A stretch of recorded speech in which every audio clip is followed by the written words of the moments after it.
हरे कृष्णा। पढ़ रहे हैं परपट प्रभुपाद जी का चौथे अध्याय का दूसरे श्लोक का कंटिन्यू। इन समय गीता के इतने संस्करण उपलब्ध हैं विशेषतः अंग्रेजी में कि उनमें से प्रायः सभी प्रामाणिक गुरु परंपरा के अनुसार नहीं। अब मेरा एक क्वेश्चन, गीता का मुख्य उद्देश्य है क्या? कौन बताएगा? किसी को पता है गीता का मुख्य उद्देश्य क्या है? गीता पढ़ के कृष्ण को ये माता जी भगवान कृष्ण को भगवान मतलब शरणागत होना। शरणागत हो रहा हूँ। ओके, हरि बोल। और प्रभु जी आप लोगों के मत? हाँ प्रभु जी, ये मतलब सारे धर्म त्याग के और भगवान के शरण में हरि जाना। हरि हरि हरि। सर्वधर्मान् परित्यज्य मामेकं शरणं व्रज अहं त्वां सर्व पापेभ्यो मोक्षयिष्यामि मा शुचः। सारे धर्म को त्याग कर किसकी शरण में? मेरी नहीं, कृष्ण की शरण में जा। ये गीता का मुख्य उद्देश्य है। अब बहुत ही इंटरेस्टिंग बात ये है कि आप, अच्छा प्रभु जी हरे कृष्णा, हरे कृष्ण। प्रभु जी आपको 700 श्लोक तो याद नहीं होंगे गीता के? याद है? नहीं प्रभु जी। लेकिन आपको मुख्य गीता का श्लोक याद है? सारे शरण, सारे धर्मों को छोड़कर वहां की शरण में जाना है, यस यस प्रभु जी। ये याद है, यही मेन है। और इतने ऐसे ऐसे लोग भरे पड़े हैं कि 700 के 700 श्लोक याद है, लेकिन फिर भी वो लोग कृष्ण को नहीं मानते और कृष्ण की शरण में जाने के लिए स्वीकार नहीं करते। आप बताइए क्या ही बोलेंगे आप? यहाँ पे ऐसा व्यक्ति मेरे सामने जिसको गीता का, चलिए 500 श्लोक याद हो गए, प्रभु जी को 700 नहीं याद है, लेकिन मेन श्लोक याद है कम से कम कि ये है गीता का उद्देश्य। लेकिन लोग ऐसे भरे पड़े हैं कि जिन्होंने पूरी गीता कई बार मतलब पी ली है, सारे श्लोक याद हैं, फिर भी वो लोग कृष्ण की शरण में नहीं है। तो इसीलिए जो गीता का मुख्य उद्देश्य है वो नष्ट किया हुआ है लोगों ने अपनी टीकाओं से। समझ आ रहा है? इसीलिए हम लोगों ने पढ़ा मुख्य उद्देश्य ढक गया। भाई मुख्य उद्देश्य है क्या? कृष्ण की शरण में जाना। और आप एक व्यक्ति बता दीजिए जो इस्कॉन में नहीं हो, परंपरा में नहीं हो, उसने गीता पढ़ी हो और वो ये बोले गीता का उद्देश्य कृष्ण की शरण में जाना है। एक व्यक्ति, एक व्यक्ति नहीं मिलेगा आपको ऐसा जो परंपरा में नहीं हो और वो जानता हो गीता का उद्देश्य क्या है और उसने कई बार गीता पढ़ी हो, लेकिन ये बात नहीं जानता मेन चीज कि भैया सारे धर्म को छोड़ के भगवान की शरण में जाना, तो गीता का मुख्य उद्देश्य। क्या फायदा? क्या फायदा क्या गीता पढ़ने जब जब आप मेन चीज ही नहीं निकाल पाए उसमें से। मेन जो गीता पढ़ने का जो उद्देश्य है, गीता पढ़ने का जो सार है, गीता पढ़ने के बाद जो आपको करना है, जब आप वही नहीं जानते तो पढ़ने का फायदा क्या? और प्रभु जी ने सिर्फ 3 अध्याय, 4 4 अध्याय, चौथा शुरू ही हुआ है, तुमको पता है पूरी गीता नहीं पढ़ने के पहले ही पता है करना क्या है। कितना सिंपल, कितना मतलब अनमोल रत्न आप लोगों को मिल रखा है। परंपरा की वजह से हम लोग कल्पना भी नहीं कर सकते, कल्पना भी नहीं कर सकते प्रभुपाद जी ने हमें क्या दे दिया है। तुरंत पता चल गया कि भाई गीता पढ़ने का उद्देश्य क्या है, गीता पढ़ने से पहले। और लोगों ने इतनी इतनी बार गीता पढ़ी फिर भी नहीं जान पाए कि वे कृष्ण की शरण में जाना है। ये दुर्भाग्य है। अच्छा, दूसरा क्वेश्चन ये है कि जो व्यक्ति प्रामाणिक गुरु परंपरा में नहीं है तो वो क्या गलती करेगा? तो जरा घुमा के देखना पड़ेगा, क्या गलती कर रहा है वो, क्या गलती करेगा जो गुरु परंपरा में वो एसेंस नहीं जान पाएगा कभी। ऐसे नहीं जान पाएगा। ओके, और प्रभु जी वही पहली बात तो शरणागत हो नहीं पाएगा, और हो नहीं पाएगा तो कई जन्मों तक भटकता रहेगा। नहीं वो तो ठीक है, लेकिन इस कंटेक्स्ट में लेते हैं कि यहाँ पर गोपाल जी बोल रहे हैं कि बहुत से टीकाकार गीता लिख रहे हैं, तो जो व्यक्ति गुरु परंपरा में नहीं है, प्रामाणिक गुरु परंपरा में नहीं है, तो क्या गलती कर रहा है वो? जो सुनने वाला है, जो लिखने वाला है। लिखने वाला है क्या गलती कर रहा है? वो गोपाल जी लिखने वाली बात कर रहा है ना, कि बहुत से कमेंट्रीज मौजूद हैं इंग्लिश लैंग्वेज में, लेकिन कोई भी गुरु परंपरा में नहीं। तो गुरु परंपरा में नहीं है, जो व्यक्ति गुरु परंपरा में नहीं है और टीका लिख रहा है, तो क्या गलती कर रहा है वो? पहला गलती तो यही है कि वो गुरु परंपरा में नहीं है। ओके ठीक, एक पॉइंट ये है। दूसरा, सरेंडर वो तद विधि कर नहीं पाते ना वाला जो श्लोक है, उसके हिसाब से वो किसी ऐसे व्यक्ति को अप्रोच नहीं कर रहे हैं जो खुद जानते हैं कि गीता का सार है क्या। ये बड़ा सिंपल है, जो गुरु परंपरा में नहीं है वो अपना मत देगा। ठीक, ये स्वीकार करते हैं आप लोग कि जो गुरु परंपरा में नहीं वो अपना मत देगा। ठीक, अब अपना मत क्यों देगा, ये और इंटरेस्टिंग है। चलो अपना मत तो देगा वो, लेकिन क्यों देगा अपना? ये कभी विचार किया क्यों क्यों लोग गीता लिख रहे हैं, क्यों लिख रहे हैं? भाई मैं कह रहा हूँ बहुत सी गीता कमेंट्रीज मौजूद है, क्यों मौजूद है? प्रभु जी, गीता के नाम पे अपना आइडियोलॉजी देना। अपनी आइडियोलॉजी, ओके, तो आप मेंशन करेंगे, हरि बोल। और क्या? तो जी ये है कि जैसे कि वो अपना इसलिए लिख रहे हैं कि अपने मन से आइडेंटिफाई कर रहे हो जो क्या कहते हैं, जैसे भोग करना है, ना तो वो बातें उसमें वो नहीं लिखी वो हैं। तो आप क्रॉस चले गए, उतना नहीं। सिंपल लैंग्वेज, जैसे माता जी ने बताया कि वो कृष्ण के नाम पे मतलब किताब को लिख दिया और श्री कृष्ण के नाम पे कर रहे हैं वो लोग। और दूसरा सिंपल लैंग्वेज, बहुत सिंपल इसका आंसर। क्योंकि देखिए बड़ा इंटरेस्टिंग, देखिए अपना मत देगा क्यों देता है, क्योंकि वो अपने आप को सेंटर में रखना चाहता है और वो सोच रहा है मैं बहुत बुद्धिमान, ना सिर्फ बुद्धिमान हूं, इतना बुद्धिमान हूं कि मैं भगवान से भी अधिक बुद्धिमान। जो भगवान ने स्पष्ट नहीं किया मैं करूंगा, मैं इतना बुद्धिमान हूं। तो वो अपनी बुद्धिमता दिखाना चाहता है जिससे कि लोग उसकी प्रशंसा करें, और कुल मिला के बात है कि वो सेंटर में रहे। तो जीवात्मा की सबसे बड़ी प्रॉब्लम कि he wants to become the master. मैं सेंटर में रहूं, लोग मेरे आगे, इसीलिए लोग दे रहे हैं, क्योंकि वो सोचते हैं मैं बहुत बुद्धिमान हूं, मैं गीता पे कमेंट्री लिख ही सकता हूँ,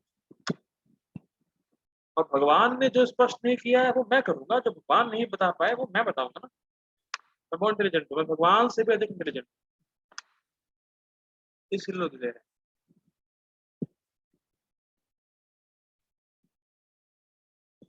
अब पापा जी इसलिए कंटिन्यू करेंगे। विभिन्न सांसारिक विद्वान, इनको लगता है कि मैं बड़ा विद्वान, विभिन्न सांसारिक विद्वानों ने गीता की असंख्य टीकाएं की हैं, किंतु वे प्राय सभी श्री कृष्ण को स्वीकार नहीं करते, यद्यपि वे कृष्ण के नाम पर अच्छा व्यापार चलाते। तो माता जी ने बोला वही वाला पॉइंट पापा जी लिख रहे हैं। ठीक, अब मेरा क्वेश्चन, दो क्वेश्चन और है मेरे।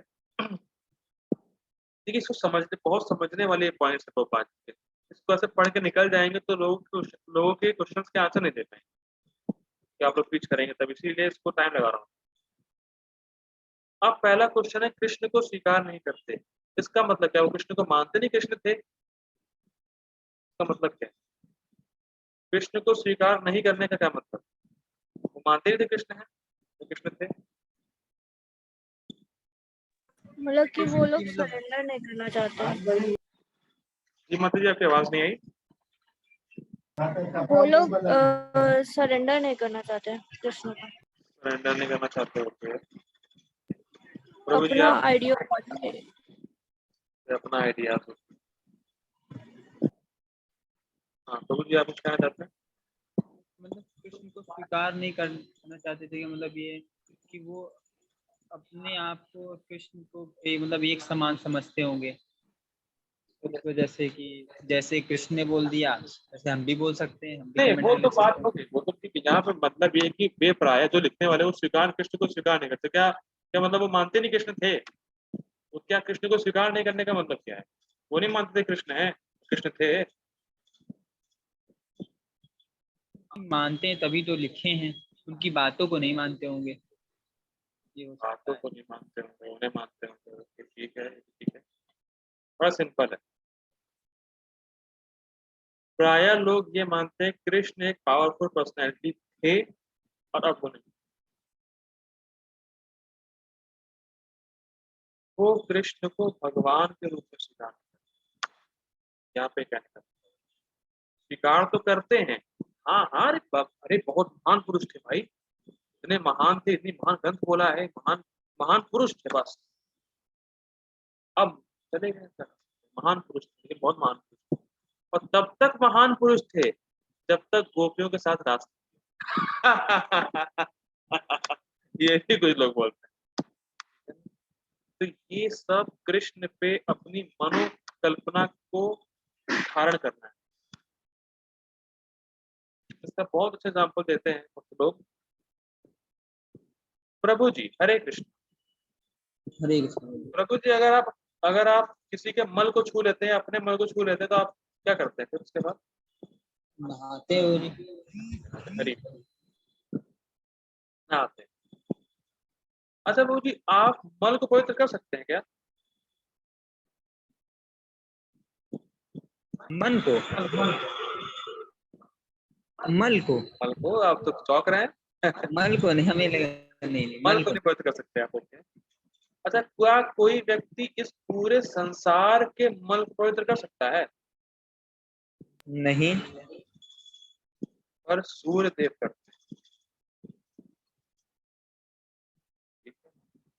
सूर्य देव मल को पवित्र कर देते हैं अपने तेज से। तो हम जो कार्य नहीं कर सकते, हम सोचते हैं कोई नहीं कर सकता। ये बहुत बड़ी दिक्कत है जो अभक्त की का काम। वो सोचते हैं जैसा मैं हूं वैसे तो कृष्ण है, तो जो कृष्ण ने बोला है हाँ मैं जब जानता हूँ तब लिखते हैं।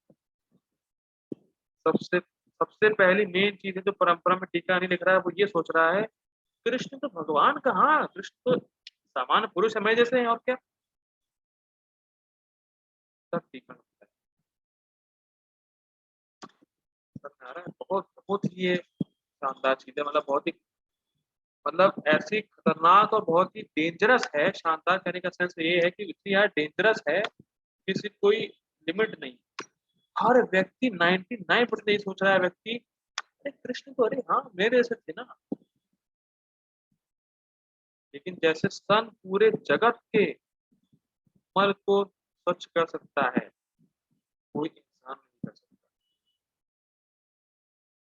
ये समझना होगा कि हमारा अधिकार कहाँ तक है, हमें अपनी लिमिटेशन स्वीकार करनी चाहिए।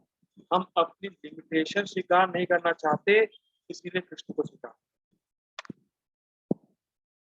कृष्ण कैसे बड़ा हो गया? एक बात की बात है, मैंने बताया भी था पहले। परंतु ज्यादा गोविंद महाराज के सामने एक आदमी आया, उसने कहा भगवत गीता इतना अच्छा ग्रंथ है, एक व्यक्ति इसको बोल नहीं सकता। इतना महान ग्रंथ है गीता कि कोई एक व्यक्ति कैसे बोल सकता है? इतना ज्यादा, इतना बड़ा, इतना महान ज्ञान कैसे कोई एक व्यक्ति दे सकता है? तो दिक्कत क्या है कि वो कृष्ण को व्यक्ति मान रहा है, वो ये मान ही नहीं रहा कि कृष्ण भगवान है, उस बहुत कुछ बोल सकते हैं। लेकिन वो सोच रहा है कि अरे गीता इतना महान ग्रंथ है, किसी एक व्यक्ति ने बोला है, ये ये पॉसिबल। देखिए गीता को तो मान रहा है महान है, लेकिन कृष्ण को नहीं मान रहा कि भगवान। ये दिक्कत, सबसे बड़ी दिक्कत ये है कि लोग गीता को तो महान मानते हैं, गीता बहुत बड़ा ग्रंथ है, लेकिन जिसने बोली है उसको सामान्य मानते। क्या लॉजिक है भाई? गीता को महान मान रहे हो तो जिसने बोली है वो तो और महान होगा ना। गीता को तो बहुत महान मान रहे हैं, गीता तो गीता, अरे गीता तो बड़ी महान है, गीता तो ऐसा, गीता ऐसा ग्रंथ नहीं है कोई, लेकिन जिसने बोला अरे वो समान है। ये बड़ी दिक्कत है जो परंपरा में। यद्यपि अब दूसरा क्वेश्चन, कृष्ण के नाम पर व्यापार कैसे करें?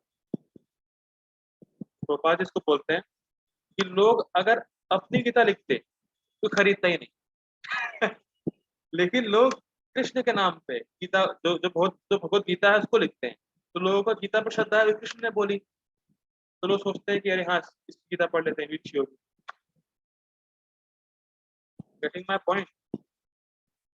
भगवत गीता पे लोगों को विश्वास, तो लोग सोचते हैं कि अरे अरे भगवत गीता है, अरे यार पढ़ना चाहिए। अब किसने लिखी है क्या है वो नहीं सोचते, लेकिन अगर कोई व्यक्ति कहे कि इट इज माय गीता, कोई नहीं खरीदेगा। लेकिन भगवत गीता अरे महान ग्रंथ, स्वीकार कर लो। तो कृष्ण ने जो वास्तव में कृष्ण ने गीता बोली है वो नहीं पहुंच रही व्यक्ति के पास, लेकिन नाम भगवत गीता है जो कृष्ण ने बोली, और लोग उसका फायदा उठा रहे हैं और खूब पैसा कमा रहे हैं। ये बड़ा डेंजरस कि जो कृष्ण, आप कृष्ण को नहीं मान रहे लेकिन कृष्ण के नाम पर आप कमा बहुत रहे हैं। कि जो कृष्ण ने गीता बोली है वो बड़ी फेमस है, तो भाई मैं भी ले लेता हूँ गीता, एक कृष्ण के नाम वाली भगवत गीता खरीदो। और उससे क्या पढ़ेंगे आप? कृष्ण निराकार हैं, कृष्ण में कोई भूत घुस गया, कृष्ण में ये है, कोई ब्रह्म बोल रहा है, फलाना धमाका, ये वो, जो 5 इंद्रियां हैं, जो जो जो जो कुरुक्षेत्र है वो इंद्रियां हैं हमारी, फलाना धमाका, कुछ भी लोग उल्टा सीधा पढ़ो और नर्क जाओ। ये जो है ठीक है, आगे पढ़ते हैं। अब ऐसी प्रवृत्ति जो है वो आसुरी प्रवृत्ति, यह आसुरी प्रवृत्ति क्योंकि असुर गण ईश्वर में विश्वास नहीं करते, वे केवल परमेश्वर के गुणों का लाभ उठाते।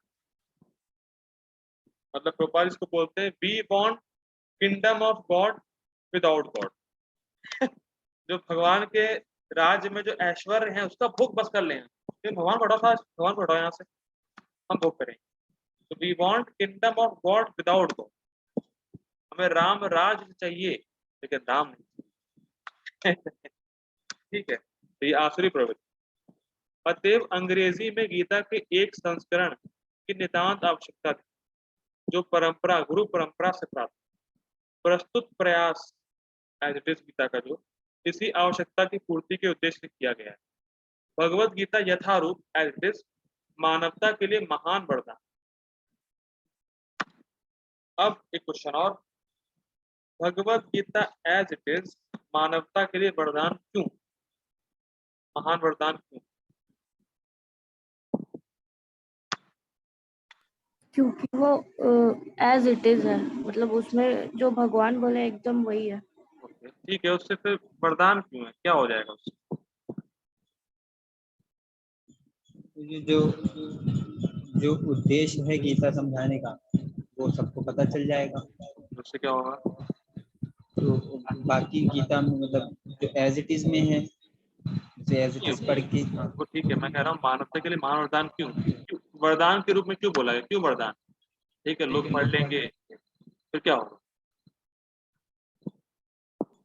तो तब वो जान पाएंगे अपनी रियल पोजीशन, फिर और फिर वो भगवान पढ़ के तब समझ पाएंगे कि हमें किसे सरेंडर होना है, फिर भगवान को सरेंडर होंगे और तब वो अपनी रियल पोजीशन पे आ पाएंगे। फिर क्या होगा?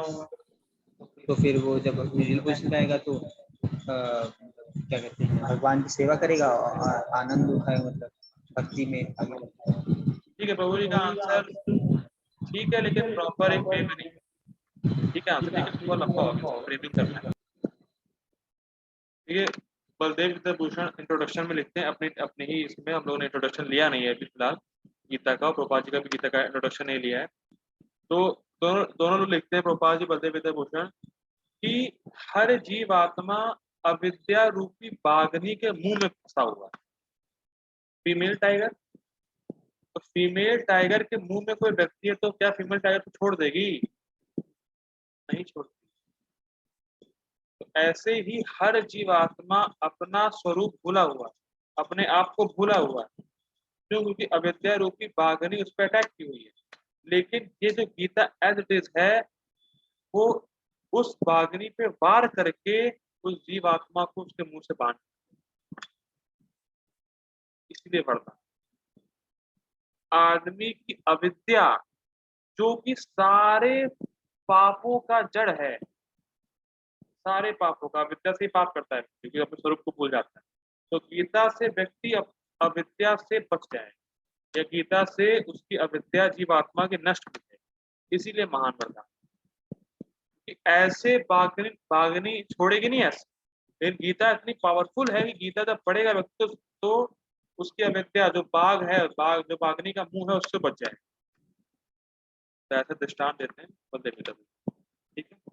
किंतु यदि इसे मानसिक चिंतन समझा जाए तो यह समय का अपव्यय होगा। ये बहुत इंटरेस्टिंग है। लेकिन अब आप प्रचार करने जाएं, कहें प्रभु ये गीता एज इट इज वाली ओके, परंपरा में ओके, नहीं नहीं नहीं, ये सब ऐसे ही, जहां उसने बोला ऐसे ही है, बस उसका समय, अगर वो उसको पढ़ेगा भी, मान लीजिए उसने कहा अरे ऐसे ही और ले भी लिया और उसको पढ़े, तो भी वो समय का वेस्ट है और कुछ नहीं। अगर किसी व्यक्ति ने समझा कि जो गीता भगवान ने बोली है ये सिर्फ मानसिक चिंतन है, ये रियलिटी नहीं है, और उसने भगवान को एज अ सामान्य व्यक्ति समझा, तो 9वें अध्याय में हम लोग श्लोक पढ़ेंगे, उसको कुछ भी प्राप्त नहीं। अगर किसी व्यक्ति की श्रद्धा ऐसी है कि कृष्ण भगवान नहीं सामान्य व्यक्ति हैं, तो जो गीता बोली है सिर्फ ऐसे ही है, कुछ है नहीं खास, उसको कुछ नहीं प्राप्त होगा, कुछ भी नहीं प्राप्त होगा, ना स्वर्ग, ना मुक्ति, ना भोग, कुछ भी नहीं प्राप्त होगा इसके अगले जन्म के बाद, कुछ भी नहीं। और स्वर्ग भी जाना चाहेगा नहीं जा पाए, मुक्ति कुछ नहीं, सब कुछ फेल, सब कुछ विफल हो जाएगा, सब कुछ बेकार हो जाएगा। इसीलिए समय का वेस्ट है, समय का वेस्ट। ये समझना कि भैया ये सब गीता मानसिक चिंतन है, ये बहुत बड़ा अपराध कर रहा है और समय का वेस्ट कर रहा है, अपने समय का, जो कि मानव जीवन का मूल्यवान धन है उसको वेस्ट कर रहा है, क्योंकि उसके बाद उसको कुछ नहीं मिलने वाला। कितना बड़ा अपराध कर रहा है, कुछ भी नहीं मिलेगा। वो चाहे कर्म कांड करके स्वर्ग भी पाना चाहे, कुछ भी नहीं मिलने वाला, सब वेस्ट, सब। उसका प्रमाण 9वें अध्याय में आएगा, देखेंगे हम लोग वहां। ठीक, तो हम लोगों ने मेन आज यही सीखा है कि गीता को परंपरा में प्राप्त करना चाहिए, जैसे कि वसवान ने, मनु ने, शाकु से जो परंपरा चलती हुई आ रही है, और जितने भी राज ऋषि हैं, जो राजा हुए, जो लीडर्स हुए, उन्होंने परंपरा में भगवद गीता को स्वीकार किया है। तो हमें भी भगवद गीता को परंपरा में स्वीकार करना है, और इधर उधर की कमेंट्रीज, इधर उधर के बिना परंपरा वाले लोगों से बचना है, और उनकी गीता को ना पढ़ना है, ना दूसरों को पढ़ाना है, और प्रामाणिक रूप से गुरु परंपरा में गीता पढ़ के लोगों को प्रचार करना है, लोगों को बताना है, क्योंकि ये गीता जो हम लोग पढ़ रहे हैं ये मानवता के लिए बहुत बड़ा वरदान है। ठीक है, इसी के साथ रुकते हैं हम लोग। जगत गुरु श्रील प्रभुपाद की जय हो। जय